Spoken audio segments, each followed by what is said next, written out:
بسم اللہ الرحمن الرحیم۔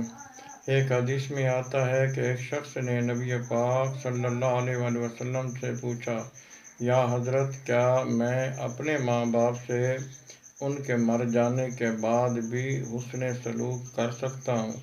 تو آپ صلی اللہ علیہ وآلہ وسلم نے ارشاد فرمایا، ہاں۔ تو اس نے پوچھا، یا حضرت، وہ کیسے؟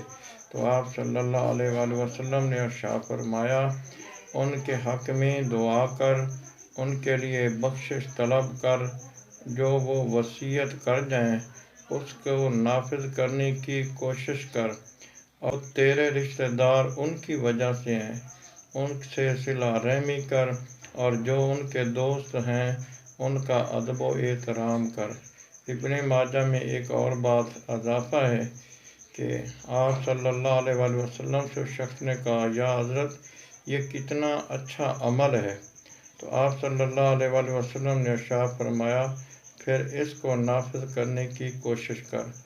دعا ہے کہ اللہ تعالی ہمیں اپنے والدین سے ان کے مر جانے کے بعد بھی نیک سلوک کرنے کی توفیق نصیب فرمائے۔ آمین بجاہ